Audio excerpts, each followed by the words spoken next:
reminder that people who are in the public gallery, unfortunately you're not allowed to speak, so please be patient. We'll deal with any items that you're interested in as quickly as we can.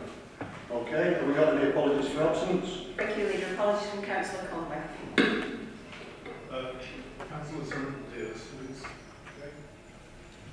Can we be okay with the minutes of the meeting held on the 5th of July? Are you happy that I signed those? Okay. Okay. When we get there, urgent business if any? We have none, Leader. Right. Exclusion of the public, even when we get to the e-pages, you okay with that? Thank you very much. Declarations of interest, anybody? If not, quickly moving on. Can we then move to item 6? Thank you, Chair. Agenda item 6 is about land adjacent to the Charity Gardens, Wigan Lane, Wigan. And can I just hand over to the officers so they can present the report? Thank you. Thank you, Councillor. You've had a report, which I won't go through in detail, but I'm happy to answer any questions on. I would provide an update that since the report was prepared, we have also received a request that the site is listed as an asset of community value, and that is being considered and going through the relevant process in relation to that. Okay, Penny, thank you for that. Can I also add that I've received 61 personal emails, which hopefully I've answered all of them. I think I've answered thinking back. I've also received 6 letters. Some of the emails were more personal than others, but I fully understand people's passion in regards to this plot of land. And what I would like to do is, from the chair, is say that we retain it for public open space, if you'd all agree to that. And in line with the deal, I'm sure looking alongside Councillors McLaughlin, Hunt and Davis, who I know have been very passionate about this, and have spoken to me, believe you me, on numerous occasions about it, can we agree that we keep it as public open space, and in conjunction with the councillors and community, we retain it within the deal for people to get involved in the use of it. Happy with that? Yeah. Okay, thank you very much. Moving on to item 7.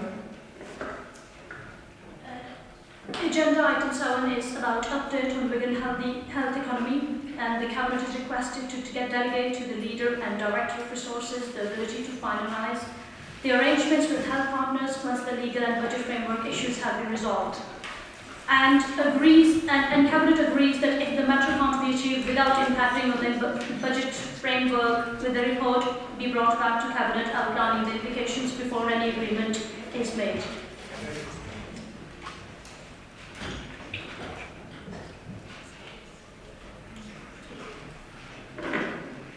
Just want to wait. Public gallery, I'm presuming most of you are leaving now. You're more than welcome to stay, but I'm sure you've got other things to do on a lovely day like this. Perhaps go and sit at the land next to the Cherry Gardens, which is down there. Okay, thank you.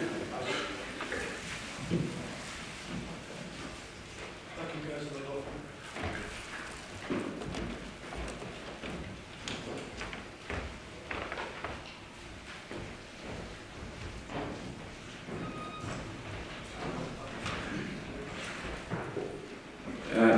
Thanks, Joe. Yeah, just to clarify a couple of points around the report, it was just to make clear to Cabinet that no money had been exchanged with WWL at the moment, and it was to make clear that there would be substance agreements. The next report, the financial monitoring report, will touch on how we hope to keep that out of the budget framework and ensure that the council's money does come back to them. I think the other area to point out is it was reported in the press that we delayed the A49 to allow us to make the offer to WWL, and that's not the case. What I'll pick up in the next report is that there's natural slippage in the capital programme that allows us to do this without adjusting or impacting on any schemes, but I'll put more detail later.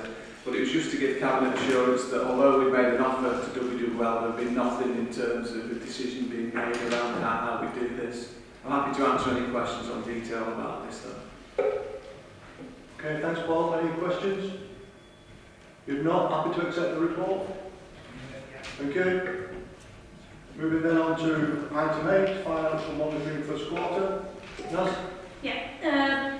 Agenda item 8 is about financial monitoring Q1, and the report recognises that at this early stage significant budget pressures remain. Some of this relates to timing differences, however some relate to additional pressures, particularly in children's services and the waste service. Members will be aware that directorate efficiencies were previously reduced. Accordingly, to provide them with the flexibility to manage the risks, it was therefore agreed that pressures will be met by the directorates themselves. Work is underway to mitigate the impact and underachievement of efficiencies and will continue to be closely monitored and reported back to members as the year progresses. It is the 8th year of cuts and Wigan Council still remains financially stable.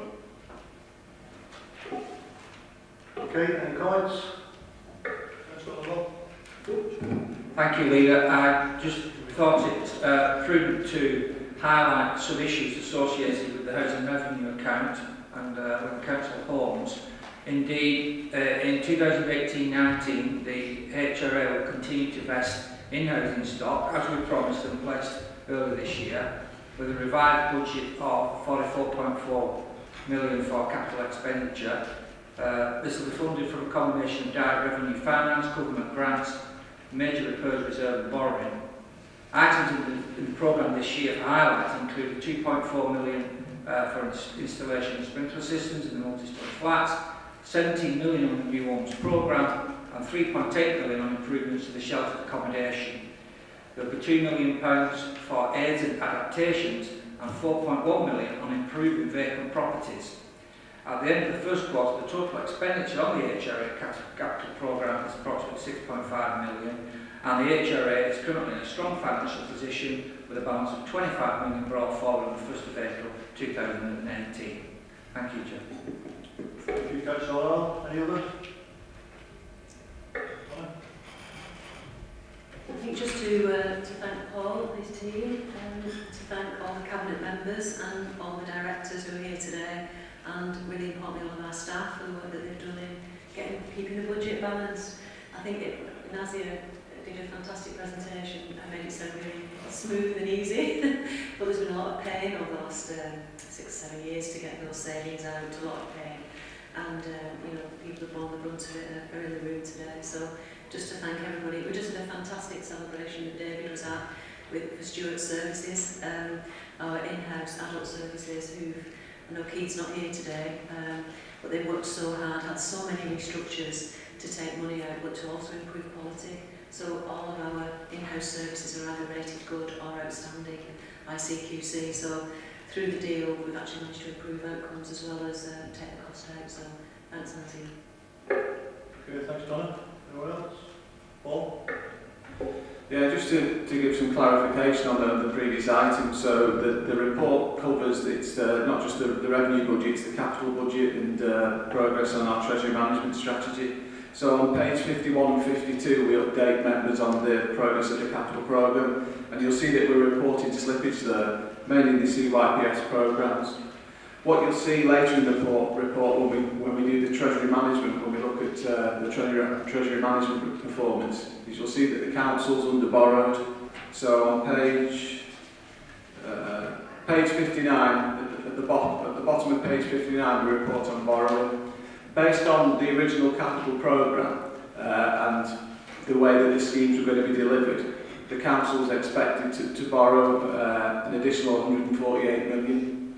So what we do at the start of the year is we set cash aside to provide for that. The slippage in the capital programme means that we don't need to take out the loans that we'd expected, but we have cash available that we can use to fund different areas.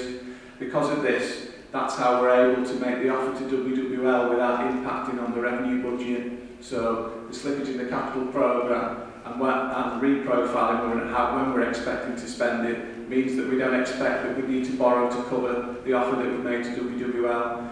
And what I was saying in the previous report is if we get this right in terms of doing it through our treasury management, it won't impact on the budget whatsoever. But that's the work that we've got to do with colleagues at WWL. The rest of the reports tell you that, as Councillor Halliwell said, the HRA, the Housing Revenue Account, is in a strong position. It's got a significant capital programme, and even allowing for the 1% cut in rents that we hadn't originally provided for, remains in a strong position. and moving on to our treasury management function, as I say, in terms of the council's position there, in a strong position, under borrowed, which has been we're not having to take out loans and using our own cash to kind of manage our cash flow. So we're in a good position going into the remainder of the year. So happy to take any questions on this. Thank you, Paul. Happy to accept the report.